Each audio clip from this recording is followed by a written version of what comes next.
Hello guys, welcome back to my YouTube channel. स्वागत है आप सभी का हमारे यूट्यूब चैनल पर। तो आज के इस वीडियो लेक्चर में मैं आपको पढ़ाने वाला हूँ मोस्ट इम्पॉर्टेंट ईडियम्स, जो कि एसएससी के एग्जाम में कई बार पूछा गया है। और इसे हम पढ़ने वाले हैं इंग्लिश ब्लैक बुक से, जिसमें 200 मोस्ट रिपीटेड जो ईडियम्स हैं उन्हीं का अध्ययन करेंगे। और ये होने वाला है इसका सेट नंबर 1, जिसमें हम 1 से लेकर के 20 तक के ईडियम्स को कवर करेंगे। बाकी इसका पीडीएफ लेना है तो हमारे इस टेलीग्राम चैनल से जुड़ जाइएगा, आपको इसका फ्री पीडीएफ प्रोवाइड कर दिया जाएगा। चलिए बिना टाइम वेस्ट किए वीडियो की शुरुआत करते हैं। सबसे पहला वर्ड आपके सामने है to be under the weather. To be under under the weather का मतलब क्या होता है? बीमार होना। इसको पहले हम इसका मीनिंग समझ लेते हैं, उसके बाद इंग्लिश मीनिंग समझते हैं। देखो, इसको याद कैसे करेंगे, क्योंकि इस वीडियो को बनाने का मुख्य उद्देश्य यही है कि हम आपको याद करा दें। To be under the weather, weather का मतलब क्या होता है? वेदर का मतलब होता है मौसम, और अंडर का मतलब होता है किसी के अधीन हो जाना। ठीक है? तो अगर हम मौसम के अधीन हो जाएँ, यानी मौसम के अधीन हो जाएँगे, तो मौसम जब बारिश हो जाएगी, ठंडी पड़ जाएगी, कुछ भी हो सकती है ना। भई मौसम के अधीन है तो मौसम कुछ भी कर सकता है हमारे साथ। और जब भी ऐसा होगा, कभी पानी बरस रहा है, कभी ठंडी पड़ रही है, कभी गर्मी पड़ रही है, तो ऐसी स्थिति में हम बीमार पड़ सकते हैं। क्या हो सकते हैं? बीमार हो सकते हैं। कैसे?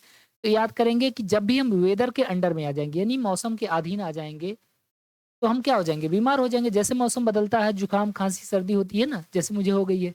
तो ऐसे वेदर जब भी चेंज होता है, तब क्या होता है? आदमी बीमार हो जाता है। याद कर लेंगे, जब भी हम वेदर के अंडर में होंगे, तो हम क्या हो जाएँगे? बीमार हो जाएँगे। इंग्लिश मीनिंग समझ लेते हैं। टू नॉट फील वेल मतलब अच्छा महसूस ना करना, मतलब बीमार हो जाना। टू फील सिक और अनहेल्दी, सिक हो जाना या अनहेल्दी हो जाना। To be in low spirit, low spirit का मतलब कम जोश में आ जाना। जब आदमी बीमार हो जाता है तो उसका सारा जोश जो है वो खत्म हो जाता है। तो to be under the weather का मतलब हो जाएगा बीमार हो जाना। याद करेंगे कैसे? अंडर के वेदर के अगर अंडर में आ जाएंगे तो हम क्या हो जाएंगे? बीमार हो जाएंगे। चलिए अगला वर्ड देख लेते हैं। अगला है टू स्मेल अ रैट, यानी संदेह होना या दाल में काला होना। कभी कभी आपने सुना होगा ना कि दाल में काला है कुछ, ऐसा ही कुछ। इसको याद कैसे करेंगे? देखो, रैट, रैट से याद कर लेते हैं। रैट का मतलब चूहा। अब आप देखते होंगे कि जो चूहे हैं वो अगर कहीं बार-बार जा रहे हैं, इसका मतलब वहाँ पर कुछ सामान रखा गया है चूहों के लिए, बढ़िया कोई सामान रखा गया है, तभी वो बार-बार वहाँ पर जा रहे हैं। तो कोई आदमी अगर देखेगा कि चूहा भाई बार-बार यहाँ पर क्यों जा रहा है, मतलब यहाँ पर कुछ तो गड़बड़ है, यहाँ पर कुछ दाल में काला है। तो अगर कोई रैट जो है वो बार-बार, स्मेल का मतलब आप समझते हैं, स्मेल का मतलब होता है महक लेना। तो अगर चूहे को किसी चीज़ की महक आ रही है और बार-बार वहीं पर जा रहा है, तो इसका मतलब वहाँ पर कुछ गड़बड़ है, वहाँ पर कुछ दाल में काला है। इसको रैट से याद कर लेंगे ना। रैट अगर कहीं पर जा रहा है मतलब कुछ तो गड़बड़ है रे बाबा, मतलब दाल में काला है ना। मीनिंग समझ लेते हैं।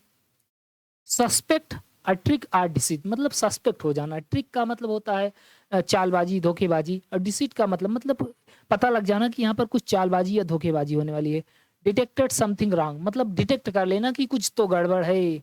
और have us reason to suspect something, मतलब किसी चीज़ के संदेह होने का कोई रीजन होना, मतलब दाल में काला होना। तो आप समझ गए होंगे अंडर द वेदर का मतलब मौसम के अधीन होना, यानी बीमार हो जाना।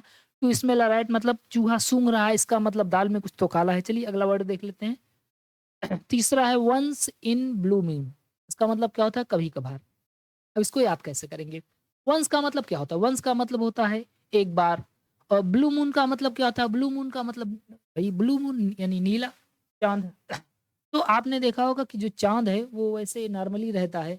लेकिन क्या आपने देखा है कि चाँद कभी नीला हो जाता है? ऐसा कभी नहीं हो सकता है। तो मान लेते हैं कि कभी-कभार हो सकता है कि कोई ऐसी स्थिति बन जाए कि जो चाँद है वो नीला हो जाए, क्या हो जाए? ब्लू हो जाए। तो ये कभी-कभार हो सकता है, हमेशा नहीं हो सकता है।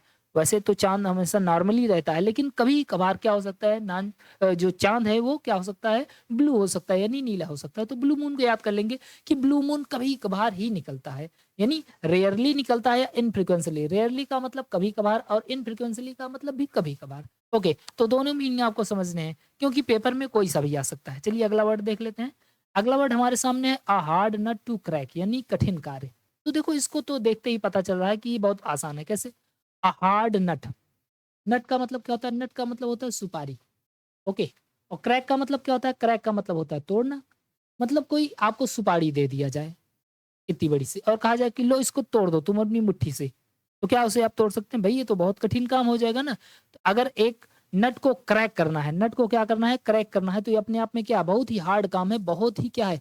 कठिन काम है। तो बस ऐसे याद कर लेंगे हार्ड नट टू क्रैक। तो ऐसे भी दिख रहा है हार्ड मतलब क्या हो जाएगा? कठिन हो जाएगा। तो कठिन कार्य। मीनिंग समझ लेते हैं इंग्लिश वाला डिफिकल्ट टास्क। डिफिकल्ट टास्क का मतलब होता है कठिन कार्य। A difficult problem to solve मतलब कोई ऐसी समस्या, एक ऐसी कठिन समस्या जिसे सॉल्व करना है। टफ चैलेंज का मतलब वही मतलब चुनौती, खतरनाक वाली चुनौती। डिफिकल्ट पर्सन, एक डिफिकल्ट पर्सन मतलब जिसे समझना बहुत ही कठिन होता है, वो भी तो अपने आप में कठिन है। एंड इनफ्लेक्सिबल पर्सन मतलब एक इनफ्लेक्सिबल है, बहुत लचीला नहीं, इस तरह नहीं कि आप उसे आसानी से समझ सकते हैं। Who is hard to convince, जिसे कन्विंस करना बहुत ज्यादा कठिन है। तो यहाँ पर कुल मिलाकर के सारे का मीनिंग क्या हो जाएगा, कठिन हो जाएगा। ओके, तो हार्ड नट का मतलब हो जाएगा कठिन कार्य। और वंस इन ब्लू मून का मतलब कभी कभार, रेयरली, इनफ्रिक्वेंसली। चलिए अगला वर्ड देख लेते हैं। अगला वर्ड हमारे सामने है a red letter day. A red letter day का मतलब क्या होता है, महत्वपूर्ण दिन। इसको याद कैसे करेंगे, तो याद ऐसे कर लेते हैं कि मान लीजिए आपकी कोई प्रेमिका है। मतलब प्रेमिका अभी बनी नहीं है, अभी आप यहाँ पर हैं, वो आपकी प्रेमिका ही है। आप उससे बहुत प्रेम करते हैं, लेकिन उसको लगता नहीं कि आप उससे प्रेम करते हैं। तो आप बहुत खतरनाक काम करने वाले हैं। कौन सा खतरनाक काम करेंगे, एक रेड लेटर लिखेंगे। क्या लिखेंगे, रेड लेटर। अब रेड लेटर कैसे लिखेंगे, क्या आपको लगता है कि रेड कलर ले लेंगे, उससे लिख देंगे और प्रेमिका को मतलब उस लड़की को लग जाएगा कि आप उससे प्रेम करते हैं? ऐसा नहीं है। तो आपको बहुत खतरनाक काम करना है। कौन सा काम करना है, आपको अपना लहू निकालना है, यानी ब्लड निकालना है, खून निकालना है। खून से आपको क्या लिखना है, एक रेड लेटर लिखना है, यानी लाल वाला खत लिखना है। और ऐसा जब वो प्रेमिका आपकी देखेगी कि इसने तो मेरे लिए खून का पत्र लिख दिया, इसका मतलब है वो मुझसे बहुत प्यार करता है। तो रेड लेटर अगर चला जाएगा लड़की के पास, तो रेड लेटर अपने आप में क्या होगा, महत्वपूर्ण होगा कि बेकार होगा? ऐसा है नहीं कि वो रेड लेटर आपका मोड़ मड़ार के फेंक देगी। तो रेड लेटर देखेगी, कहेगी वाह ये तो बहुत ही महत्वपूर्ण है। तो रेड लेटर मतलब महत्वपूर्ण, और डे का मतलब दिन, तो महत्वपूर्ण दिन ऐसे याद कर लेंगे ना, रेड लेटर डे यानी महत्वपूर्ण दिन। बाकी इसकी ऑरिजिन हम आपको बता देते हैं। जैसे आप देखते होंगे कि अगर कोई बड़ा आदमी आता है कहीं पर, तो उसके लिए रेड कारपेट बिछा दिया जाता है ना, रेड कारपेट। तो वहीं से बना हुआ है रेड कारपेट, रेड से, रेड का मतलब इंपॉर्टेंस है। बाकी मैंने आपको ट्रिक बता दी है कैसे याद करना है। इंग्लिश मीनिंग समझ लेते हैं। एन इम्पॉर्टेंट डे, एक महत्वपूर्ण दिन। A day that pleasantly note वर्दी आर मेमोरेबल मतलब एक ऐसा डे जो प्लीजेंटली है, नोट वर्दी है, या मेमोरेबल है। मेमोरेबल का मतलब यादगार वाला है, नोट वर्दी मतलब बढ़िया है, प्लीजेंटली खुशी का दिन है, तो महत्वपूर्ण दिन होगा ही। Happy and significant day, happy खुशनुमा और महत्वपूर्ण दिन। अ वेरी स्पेशल डे, बहुत ही महत्वपूर्ण दिन। कुल मिलाकर के सारे का मीनिंग क्या हो जाएगा, इंपॉर्टेंट डे। चलिए अगला वर्ड देख लेते हैं।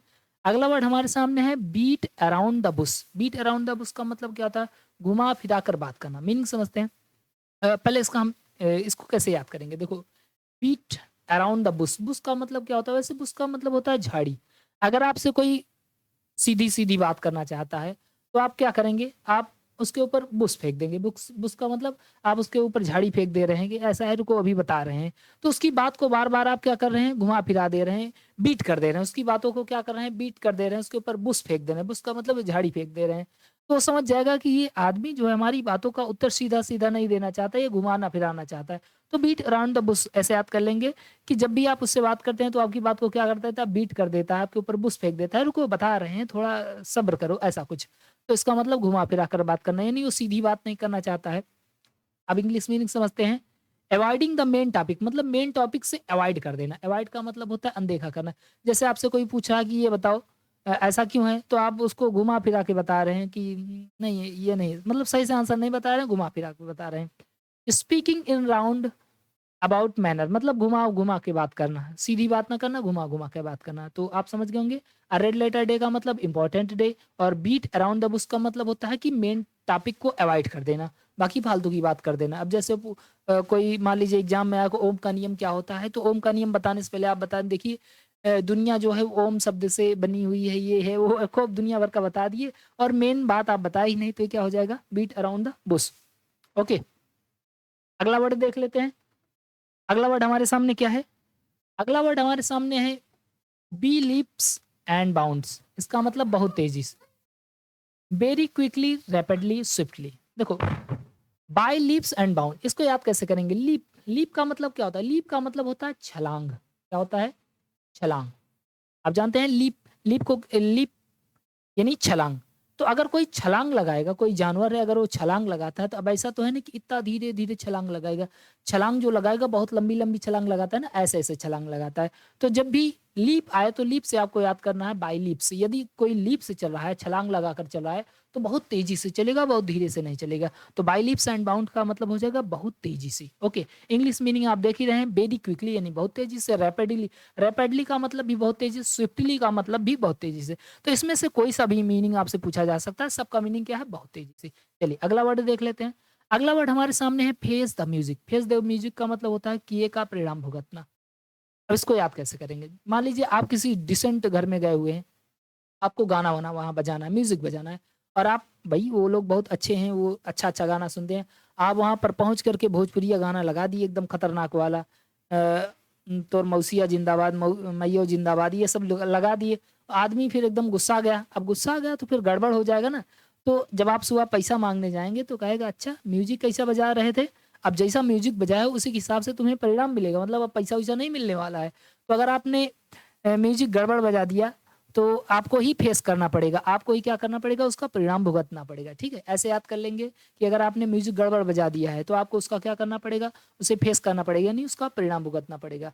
गेट रिप्रीमेंड यानी परिणाम भुगतना। बी पनिश्ड यानी दंडित किया जाना। To bear consequence, accept the blame यानी किसी ब्लेम को एक्सेप्ट कर लेना, स्वीकार कर लेना, भाई हमने गलती की है। तो ये हो जाएगा इसका मीनिंग। चलिए अगला वर्ड देख लेते हैं। अगला वर्ड है हमारे सामने gift of gap, of the gap. इसका मतलब होता है जीवा पर सरस्वती का वास। मीनिंग समझते हैं पहले। गिफ्ट ऑफ गैप का मतलब होता है जीवा पर सरस्वती का वास। इसको याद इसका मीनिंग क्या होता है, मतलब आप कुछ भी बोलते हैं तो आपकी बातों, जो आपकी बातें हैं वो सत्य होती हैं, वो सही होती हैं, आपके बोलने का लहजा बहुत बढ़िया है। इसे कहते हैं जीवा पर सरस्वती का वास होना। कहते हैं उनके मुंह पर सरस्वती विराजमान करती है, मतलब कुछ भी बोल देंगे तो अच्छा ही बोलेंगे, अच्छा ही होगा। तो गिफ्ट ऑफ गैप का मतलब जीवा पर सरस्वती का वास। याद कैसे करेंगे इसको? देखो, गिफ्ट आप जो गैप लिखा है इसको गैप नहीं पढ़ेंगे, गिफ्ट ऑफ गॉड पढ़ेंगे। गिफ्ट ऑफ गॉड मतलब ईश्वर का उन्हें क्या मिला है, ईश्वर के द्वारा उन्हें एक गिफ्ट मिला हुआ है। कौन सा गिफ्ट मिला हुआ है कि अगर आप जो भी बोलेंगे वो सत्य हो जाएगा। तो ईश्वर का उन्हें क्या मिला हुआ है, गिफ्ट मिला हुआ है। तो उनके इसका मतलब है कि उनकी जीवा पर क्या है, सरस्वती वास करती हैं। बोलने का उनका जो तरीका है बहुत बढ़िया है। तो उनको क्या मिला हुआ है, गॉड के द्वारा एक गिफ्ट मिला हुआ है कि आप जो भी बोलेंगे बहुत अच्छा बोलेंगे। ओके, एबिलिटी टू स्पीक इलोक्वेंटली मतलब अच्छे से बोलने की एबिलिटी। इलोक का मतलब होता है बोलना। टॉक वेल एंड परसिवली मतलब अच्छे तरीके से बात करना। तो एबिलिटी टू स्पीक का मतलब आप समझ गए होंगे। एबिलिटी टू स्पीक का मतलब होता है अच्छे से बोलना, यानी गिफ्ट ऑफ गैप, जीवा पर सरस्वती का वास होना। चलिए लास्ट वर्ड देख लेते हैं। अगला वर्ड हमारे सामने है spill the beams. Spill the beams का मतलब होता है अनजाने में भेद खोलना। इसको याद कैसे करें? तो बीन का मतलब ऐसे क्या होता है, बीन का मतलब होता है इसको याद ऐसे कर लो, चलो छोड़ो मैं बता दे रहा हूँ। जैसे मान लीजिए आप किसी के खेत पर कब्जा करना चाहते हैं, ओके, और आप वहां पर क्या बनवा दे रहे हैं, बीम बनवा दे रहे हैं। बीम जब बनवा देंगे तो आदमी समझ जाएगा ओह ये कब्जा करना चाहता है। बाकी आप नीचे नीचे न्यू बनवा करके अगर आप उसका कब्जा करेंगे तो शायद वो ना जान पाए, क्योंकि अगर बीम बन जाए, बीम्स बन जाएगी तो बीम जो है वो उसको मतलब दिख जाएगी ना कि हाँ बीम बन रही है, मतलब यहाँ पर ये दीवार भी बनेगी, मतलब ये हमारे ऊपर कब्जा करना चाहता है। तो आप नहीं चाहते थे कि उस बात का पता किसी को चले, लेकिन अनजाने में आपने बीम बनवा दिया, और बीम बनवा दिया तो लोग जान गए। स्पिल द बीम ऐसा इसका एक और भी है, let the cat out of the bag. उसका मतलब भी होता है अनजाने में भेद खोलना। ठीक है, मीनिंग देख लेते हैं। टू टेक द सीक्रेट मतलब सीक्रेट को बाहर कर देना। रिवेल अ सीक्रेट सीक्रेट को प्रकट कर देना। गिव अवे सीक्रेट मतलब जो सीक्रेट है उसको गिव अवे कर देना, त्याग देना कि जाओ अब सीक्रेट नहीं रहेगा ये। तो स्पिल द बीम्स आप समझ गए होंगे। चलिए एक बार पूरे का रिवीजन कर लेते हैं जल्दी से। पहला वर्ड हमारे सामने था टू अंडर द वेदर। इसका मतलब होता है मौसम के अधीन हो जाना, यानी बीमार हो जाना। इसके बाद था to smell a rat. Smell a rat का मतलब संदेह होना, यानी दाल में काला होना। अगला वर्ड हमारे सामने है once in a blue moon, यानी जो ब्लू मून होता है वो कभी कभार निकलता है, तो रेयरली या फ्रिक्वेंसली। अगला वर्ड हमारे सामने है a hard nut to crack, यानी कठिन कार्य। तो ये तो देखने में ही लग रहा है कि आसान है। इसके बाद आपके सामने है a red letter day. Red letter day का मतलब क्या हो जाएगा, इंपॉर्टेंट दिन, महत्वपूर्ण दिन। उसके बाद है beat around the bush. Beat around the bush का मतलब होता है घुमा फिरा कर बात करना। और आपका अगला वर्ड है by lips and bounds. By lips and bound का मतलब बहुत तेजी से। तो जब भी कोई लिप से चलेगा तो बहुत तेजी से चलेगा। फेस द म्यूजिक का मतलब क्या हो जाएगा, फेस द म्यूजिक का मतलब किए का परिणाम भुगतना। ओके, और 9वां नंबर है गिफ्ट ऑफ गैप, तो इसको याद कर लेंगे गिफ्ट ऑफ गॉड। गॉड का गिफ्ट क्या मिला है कि जब भी बोलेगा बहुत अच्छा बोलेगा। और 10वां और लास्टवां है स्पिल द बीन्स, यानी अनजाने में भूत भेद खोल देना। तो गाइस अगर वीडियो पसंद आए तो प्लीज़ वीडियो को लाइक करें, नए हो तो चैनल को जरूर सब्सक्राइब करें। Thank you so much. जय हिंद, जय भारत।